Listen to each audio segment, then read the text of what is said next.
detailing the name of each officer, nature of injury, time of injury, and the amount of compensation awarded. 3. Recommends that the National Health Insurance Fund compensates the affected officers immediately. And your petitioners will ever pray.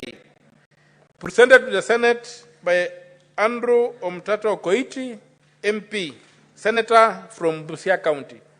Thank you, Mr. Speaker, sir. Now, Honorable Senators, pursuant to Standing Order 238(1), I commit the petition to the Standing Committee on Labour and Social Welfare for consideration. Now, in terms of Standing Order 238(2), the committee is required in not more than 60 calendar days from the date of reading this prayer, which is today, to table its report in the Senate for consideration. The Senate shall thereafter consider the report of the committee. I thank you. Next order, Clerk. Order number 5, papers. Senator Faki, you're out of order. Why are you seeking a point of order when there's no senator on their feet?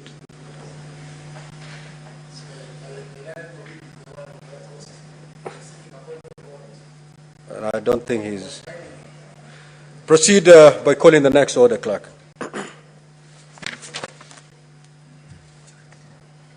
The Majority Leader, you may proceed to lay the papers.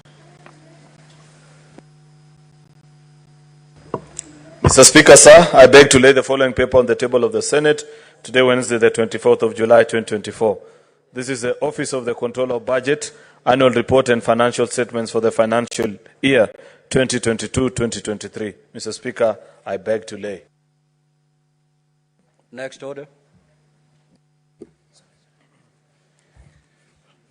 Order number 6, notices of motion. Order number 7, questions and statements.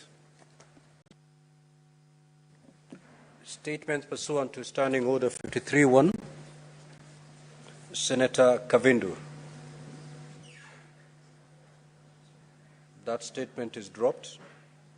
Senator David Wakoli.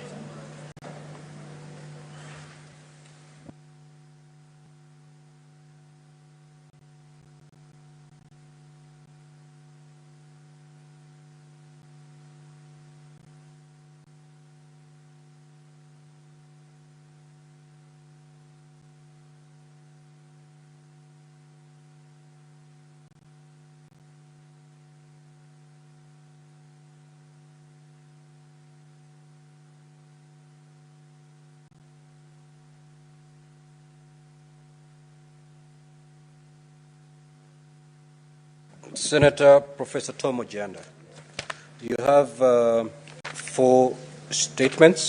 You may read all of them.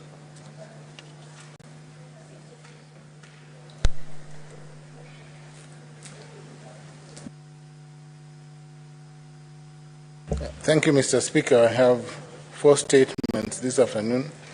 The first statement is on the employment of persons above the mandatory age, retirement age in Kisumu County.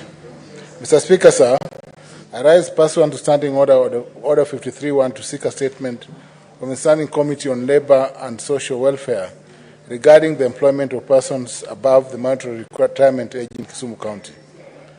The Constitution of Kenya and the County Governments Act 2012 establishes the various apparatus and modalities a county must consider in employing persons in various positions. Further, according to the policy of the national government, except for a few exemptions such as the judiciary, the retirement age for categories of various civil servants was revised in 2009 and set at 60 years and 65 for those different categories. The Public Service Commission also provides that once a public officer has attained the retirement age, the officer shall retire from the service with effect from the date of attaining the age. Despite all these provisions, Mr. Speaker, sir, the Kisumu County Government has proceeded to employ in its ranks persons who are above the mandatory age in contravention of the law. In the statement, the county should, 1, state the county's policy on employing retirees, disclosing the number of individuals employed under this category, providing details of their contracts, job descriptions, and remuneration. 2, state the justification for hiring retirees over potentially more resourceful younger candidates and Gen Zs, the process used for selecting the retirees, and the measures put in place to ensure that employing retirees does not hinder career advancement for younger employees or hinder effectiveness and impact of service delivery on the organization performance. And lastly, table a report assessing the retirees' skills, experience, and suitability for various positions. Mr. Speaker, my second statement is on the level of disaster preparedness in Kisumu County. Mr. Speaker, I rise pursuant to Order 53 to seek a statement from the Standing Committee on National Security, Defense, and Foreign Relations concerning the level of disaster preparedness in Kisumu County. Mr. Speaker, Kisumu County has been severely affected by floods, impacting on over 5,000 residents in the most recent incident. The county government should prioritize on disaster preparedness in its plans to safeguard the lives and property of the citizens. In the statement, the committee should, Mr. Speaker, 1, provide an overview of disaster preparedness mechanisms in Kisumu County, including plans, policies, resources, verifying whether at least 2% of the budget is allocated to the county emergency fund as per the PFM, and explain the utilization of funds from the year 2017 to date.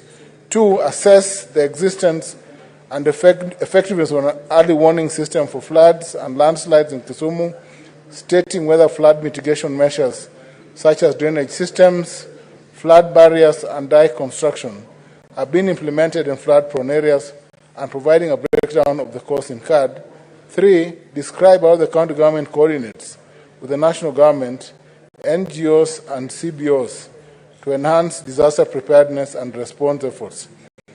4th, evaluate the technical capacity and availability of trained personnel, equipment, and emergency shelters for flood-related incidents, and clarify whether there are measures in place to address the needs of vulnerable populations such as children, elderly persons, and persons with disabilities.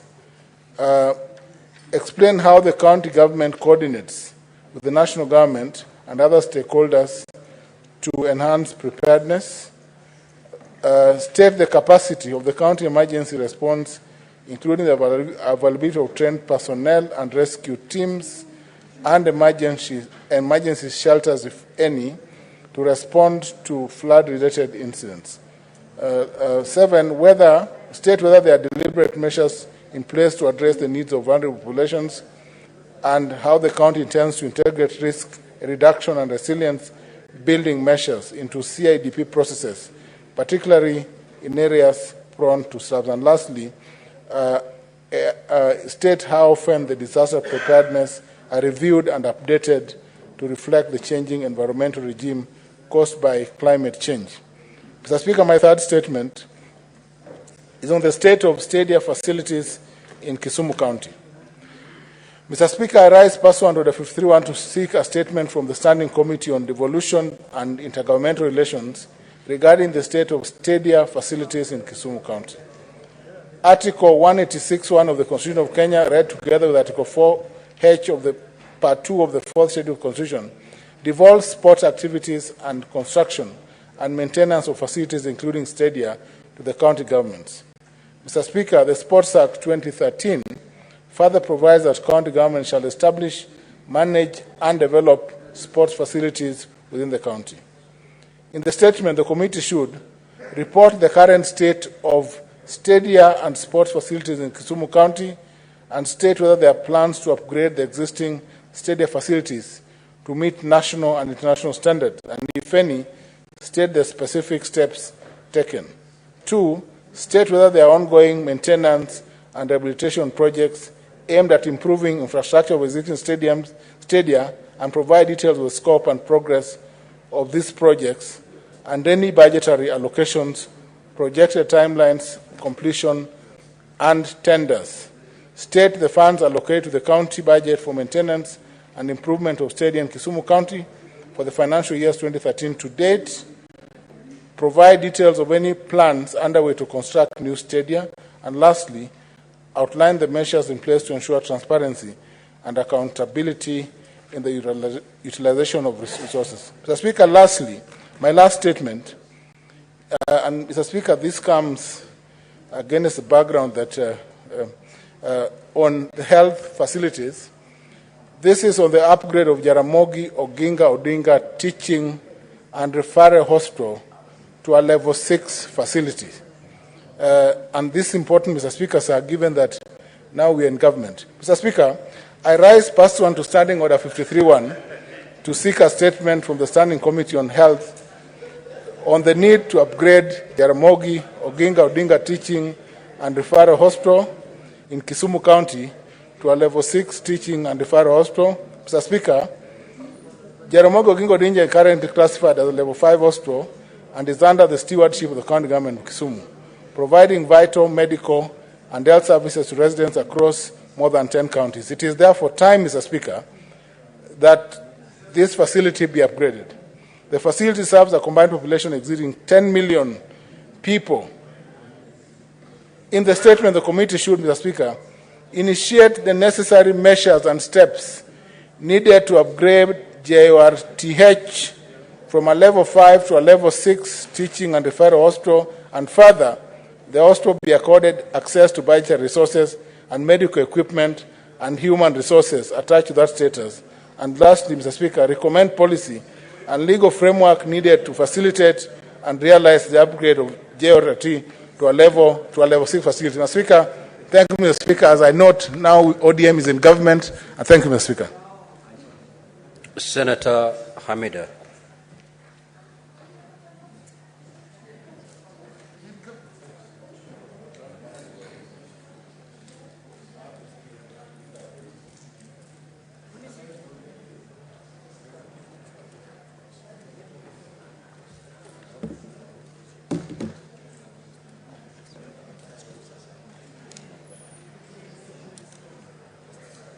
Thank you, Mr. Speaker.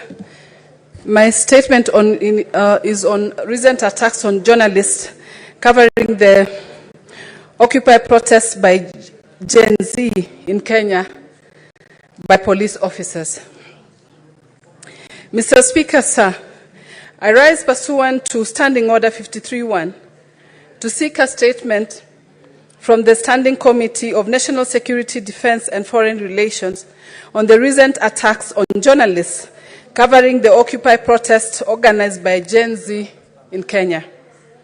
In the statement, the committee should provide detailed accounts of the reported attacks on journalists, including any physical assaults, verbal threats, arrests and detention, destruction and equipment and other forms of intimidation that have taken place during the protests, including also alleged attempts to muzzle media houses from covering the protests.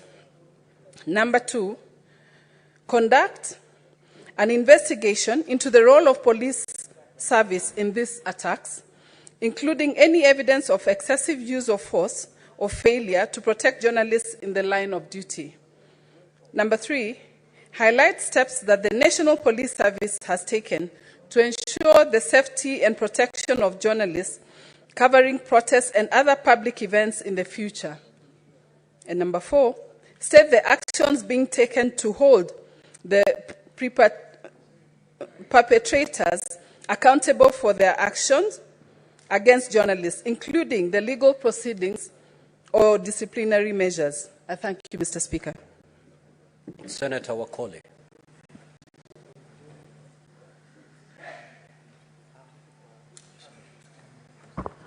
Thank you, Mr. Speaker, sir.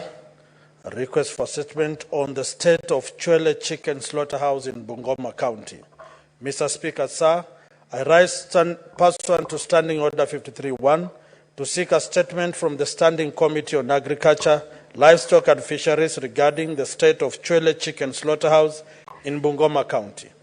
In the statement, the committee should, 1, report on the current state of Chwele Chicken Slaughterhouse in Bungoma County, providing a detailed inventory of all county government assets at the slaughterhouse. 2, provide details on the revenue from the slaughterhouse that has accrued to the county government since its operationalization, as well as the average number of poultry slaughtered per day. 3, evaluate the socioeconomic impact of the slaughterhouse on the residents of Bungoma County, stating the number of residents employed as well as the number of farmers that supply poultry to the slaughterhouse. 4, clarify whether the leasing process of the slaughterhouse was competitive, and if not, provide a justification for the same. And 5, provide details on the lease of the slaughterhouse, to include the details on the company that was awarded the lease, the cost of lease, the handing over process, as well as the memorandum of understanding signed between the county government and the said company. Honorable Speaker, my next statement on supplementary budget of over 148 million approved by the County Assembly of Bungoma County towards the hosting of the 2024 Madaraka Day celebrations. Mr. Speaker, sir, I rise pursuant to Standing Order 53.1 to seek a statement from the Standing Committee on Finance Budget regarding the supplementary budget of over 148 million approved by the County Assembly of Bungoma County for the financial year 2023-2024 that allocated funds towards hosting of the 2024 Madaraka Day celebration in Bungoma County. In the statement, the committee should, 1, state the total amount budgeted and allocated for the 2024 Madaraka Day celebrations held on 1st June 2024 in Bungoma County, providing a breakdown of contributions from the national and county governments towards facilitating the event. 2, explain why Bungoma County Assembly approved a supplementary budget of over 148 million to fund a national government event and provide a breakdown of how these funds were utilized. And 3, explain how procurement towards facilitating the event was conducted, stating the procurement method used, and further provide details of the companies that were awarded tenders, the tender sum of each tender awarded, as well as the bill of quantities for works procured for the national event. Thank you, Mr. Speaker, sir. Senator Kavindo, your statement has been brought back after having explained yourself. Proceed to read your statement.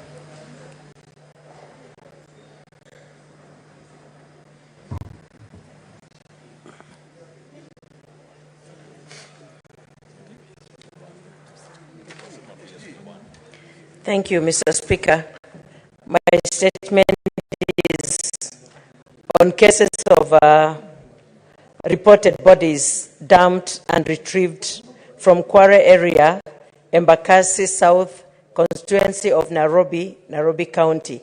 Mr. Speaker, sir, I arise pursuant to Standing Order 53.1 to seek a statement from the Standing Committee of National Security, Defense and Foreign Relations regarding cases of reported bodies dumped and retrieved in Kware area in Embakasi South constituency in Nairobi County. In the statement, the committee should, 1, conduct investigations into the cause of the deaths of the 42 women whose bodies were dumped and retrieved in the Kware area, Nairobi South constituency in Nairobi County. 2, provide information in the identities and origins of the 42 women, including whether their families had reported them missing. 3, explain why the alleged serial killers' heinous acts went unnoticed, and why their identity remains unknown to the residents of the neighboring of the Quarry area, despite the murders being committed from the year 2022 to date. 4, clarify why the government was not aware of the matter until it was reported in the media. Provide an update on the status of the investigations and outline how the families of the victims will obtain justice. Thank you, Mr. Speaker.